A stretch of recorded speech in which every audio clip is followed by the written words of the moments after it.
Hello, I'm Dr. Sanjivani Sonar is giving an assignment, oral assignment for M108 Kalidasa. Kalidasa was a classical Sanskrit author who is often considered ancient India's greatest poet and playwright. His plays and poetry are primarily based on Hindu Puranas and philosophy. His surviving works consist of three plays, two epic poems, and two shorter poems. There are almost 40 works attributed to the name of Kalidasa, but only seven of them can be confirmed as the original and ancient works of Kalidasa. There are two epics, Kumara Sambhava and Raghuvamsha. Additionally, there are three plays, Malavika Nimitra and Vikramorshia and Abhijata Shakuntala. He also authored two lyric poems, Ritu Sambhar and Meghaduta. These are the Khandakavya. According to narrative, Kalidas was very foolish in his childhood.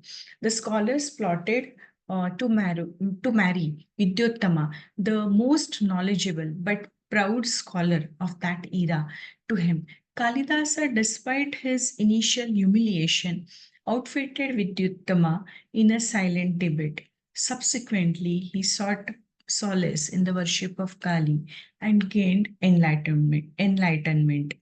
Upon reuniting with his wife, she inquired, "Has there been any improvement in your speech?"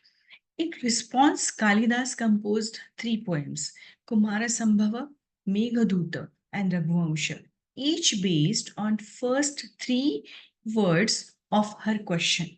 He possessed knowledge of various scriptures such as Vedas, philosophy, Upanishads, Ramayana, Mahabharata, grammar, and poetry.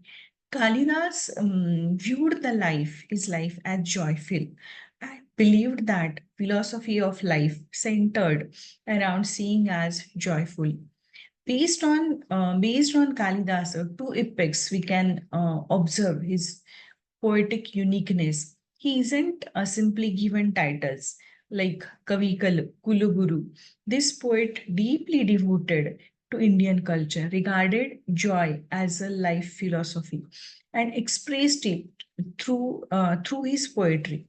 In his poetic style, he employed the sparing use of compound words, strategically placed phrases, and unique auditory beauty, even when there is no alliteration. His verses are full of emotion or contain sudden burst of emotion, all of which manifested unexpectedly. No need of an example, but still, one example of Kalidasa work is एकातपत्रं जगतः प्रभुत्वं नवं वयः कान्तमिदं वपुश्च अल्पस्य हेतोर्बहु हातुमिच्छन् विचारमूढः प्रतिमासि मे त्वम् दिवं यदि प्रार्थयस्य वृथा श्रमः पितृः प्रदेशास्तव देवभूमयः अथोपयं तारमलं समाधिना न रत्नमिश्वतु मृगते hi tat. So here he manifested it unexpectedly. In Kalidasa's work, words naturally emerge without any deliberate attempt to incorporate rhyme or alliteration. As in next example. Next example is here, एवं वादिनी देवर्षि पार्श्वै पितुर अधोर्मुखी लीला कमलपत्राणि गणयामास Parvati. So here in this example, Kalidasa is incorporeable in expression of feelings through Vyanjana. The quotation has given great importance to Kumar Sambhav from this point of view. So it is Parvati's decency, hesitation, and tacit acceptance of being married to Shiva has been very skillfully expressed by the poet in this verse.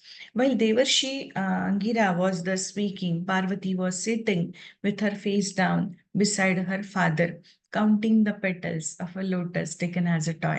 In the use of Veera Rasa, Kalidas takes shelter of mythological Anushtupa Chanda, be it the context of Raghu's Digvijay or the killing of Ravana by Ram. Everywhere in his natural Vidarbhi style, the poet establishes very briefly.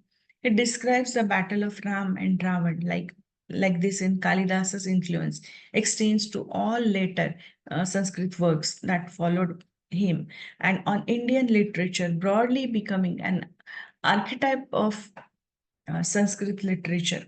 Notably, in modern Indian literature, Meghaduda's romanticism is found in Rabindranath Tagore's poem on monsoon. In the Indologist Sir Williams has written that no composition of Kalidasa displays more the richness of his poetical genius, the warmth and play of his fancy, his profound knowledge of the human heart, his delicate appreciation, its most refined and tender emotions, his familiarity with the workings and outworkings of its conflicting feelings. In short, we can't give any other title. We can say that he is the Shakespeare of India. Thank you.